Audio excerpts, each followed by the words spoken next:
Ahorita platicamos. Vas a entrar ya. Ponte los audífonos.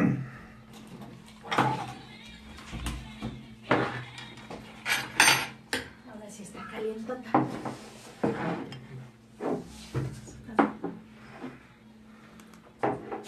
Bien, regresamos. Esto es a la Banet 4 y 5 Radio. Qué bueno que estás conectado. Gracias por estar aquí y ser parte de lo que escuchas. Esperamos que te esté gustando el programa. No somos masones como nos preguntan. Somos con M. Sí, somos cabrones más bien. No, somos gente que nos gusta el problema de la evolución, el despertar. Entonces, cuando tú empiezas a trabajar en ti, en tu persona, en despertar, empiezas a observar la vida de diferente forma y pues la gente, hay gente que sí te cataloga así como de loco, ¿no? Así, este güey como que está muy tronado, ¿no?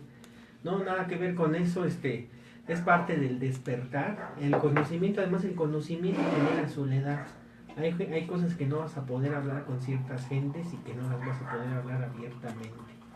Entonces seguimos con este tema de la Matrix. Sí, lo que estamos hablando es del pensamiento divergente, de el poder reconectar nuestras neuronas de maneras distintas a las pautas culturales actuales. Eso requiere un esfuerzo interesante de concentración, porque mucha gente se conforma con ir por el lado fácil de la vida, ¿no? Jamás cuestionarse, jamás sacar un porqué de las cosas. Y esto evidentemente no es algo que no trae uno de manera natural. Si nosotros vemos a un niño digamos de 2, 3 años, 4 años, empieza a preguntar por qué en todas las cosas, en todos los casos. Pero los papás empiezan a quitarle los porqués, dicen, ay niño, ya cállate, ya deja de estar molestando, ya no digas, no estés preguntando y esto y lo otro, porque les incomoda. Imagínense si a los padres les incomoda que les estén preguntando por qué, imagínense a las estructuras de poder o a la burocracia o a la gente conservadora. Si uno le empieza a preguntar por qué tienen que ser las cosas de tal o cual manera, ¿cuál será su reacción? Y bueno, pues hemos visto casos en la humanidad, toda la gente que ha tenido un pensamiento divergente, que no tiene la misma frecuencia, digamos, la misma, que se sale un poco del redil de lo convencional, inmediatamente son sacrificados o son segregados o son llamados locos. La masonería y todas estas sectas de poder son grupos de poder. Ya hablamos en uno de los programas que estuvimos hablando sobre cómo se formaron las logias masónicas a consecuencia de los picapedreros que estaban en las construcciones de las catedrales. Comenzaron a formarse este tipo de logias. Y bueno, pues evidentemente estos grupos de poder fueron tomando se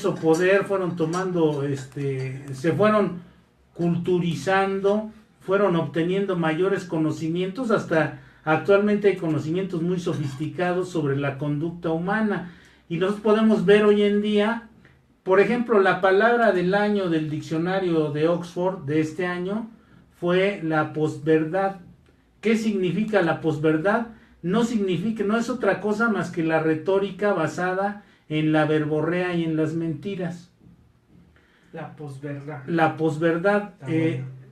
Por ejemplo, el actual presidente de Estados Unidos, el presidente electo de Estados Unidos, lanzó una retórica más o menos tendiente a la ultraderecha, más o menos hitleriana, hablando de la superioridad de los blancos en Estados Unidos de manera velada, pero diciendo que iba a regresar a América a ser grande, etcétera, etcétera. Y entonces estas mentiras, porque decía, hay que recordar que Gentes de estos grupos de poder saben el poder hipnótico de la mentira sobre los seres humanos. Nosotros vivimos en un mundo construido a base de mentiras, construido artificialmente, construido con imágenes replicantes de la naturaleza. Son réplicas de la naturaleza las imágenes que vemos nosotros. Vivimos en una hiperrealidad, en una realidad exagerada, una artificialidad que se ha comido a la esencia del mundo.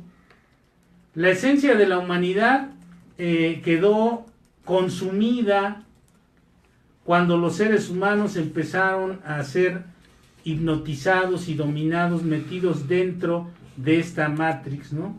Otra de las referencias que podemos encontrar bíblicamente es la famosa Torre de Babel, cuando los seres humanos empezaron a armar, hablar no distintos idiomas, sino a manejar distintas ideologías.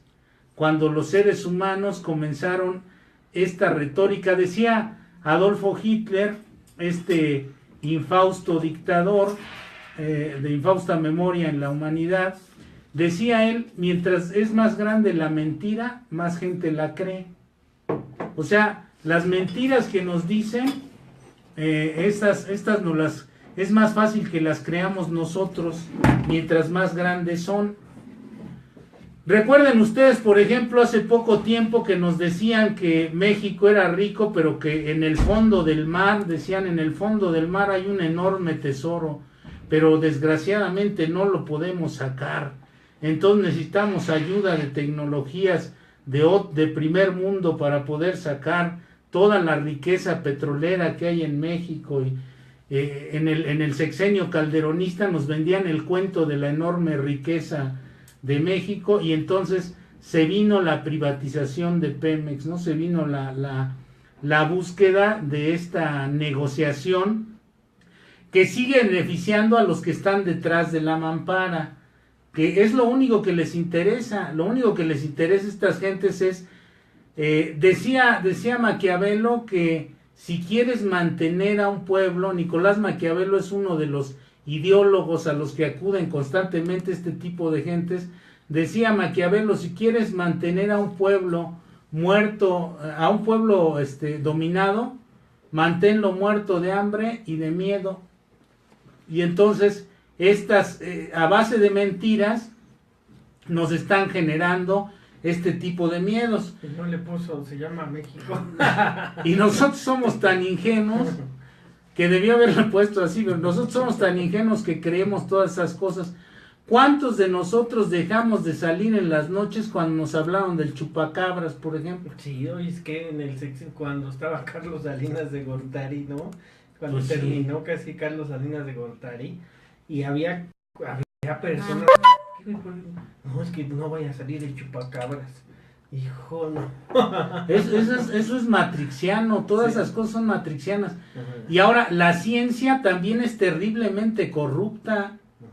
La ciencia es capaz de inventar cosas que no existen. La de hoy, la ciencia. La ciencia de hoy, por ejemplo, nos pueden decir, como nos dijeron hace poco, en el sexenio, no sé si fue foxista o de Calderón, ya de tantas que nos han hecho, luego se confunde uno, aquello que nos dijeron que había una enorme pandemia de gripa y que nos íbamos a morir muchos con el H1N1 y todo ese tipo de cosas, y que la gente casi ni salía tampoco a la calle por miedo. Como a 15 esto. días así, Sí. de que la gente estaba... Entonces eso también es de Matrix, eso es parte de Eso la es Matrix. matrixiano. Bueno, hay negocios que quebraron por este tipo de cosas. Negocios quebrados por este tipo de situaciones. Entonces, si ustedes piensan que la Matrix no existe, no existe, nada más vean todo este tipo de argumentos, todo este tipo de elementos de control masivo con que nos han mantenido dando a tole con el dedo desde que la humanidad es humanidad. Estamos hablando de Platón en el mito de la caverna hace más de 2000 años. Ahora, en la actualidad, bueno, pues, ¿qué de cosas no nos están manejando? ¿Con qué de cosas no nos están manipulando? tenemos lo que conocemos como la biopolítica, que no es otra cosa más que la administración de las enfermedades, de las particularidades del cuerpo humano. Y hay esencialmente muchas cosas que nos están manejando, con las que nos pueden dar, seguir manipulando, con las que nos pueden seguir haciendo creer que estamos en un gran peligro, cuando en realidad no estamos, ¿no? Experimentos científicos que evidentemente parecieran haber salido de control, como esto del SIDA. El SIDA fue un experimento que Yo creo que salió fue de parte, control. parte de la guerra, ¿no? De la guerra fría que siempre hay entre las tecnologías de los países. Un virus creado para darle en la madre biológicamente a alguien sin problemáticas, ¿no? Ahorita tú hablabas de la gripe aviar, pues esa siempre ha existido. ¿Por qué? Porque las palomas siempre han existido. Siempre han existido. Pues imagínate, usaron un medio de televisión, de radio para tener a la gente en pánico, y lo lograron, ¿no? Y en ese tiempo pues no sé qué hicieron, sí. No sé, quién sabe qué habrán hecho gobernantes. Sí, ¿no? sacaron ahí algunos anuncios de privatizaciones y esas cosas en el diario oficial con respecto a la educación y todo esto. Ahora, por ejemplo, en el aspecto educativo nos hablan de que se va a certificar a los maestros para que puedan dar clases adecuadamente y todo esto. Yo me pregunto cómo van a hacer, o qué caso tiene, qué sentido tiene certificar a una persona que lleva 30 años de dar clases, o 20 años, o 25 años,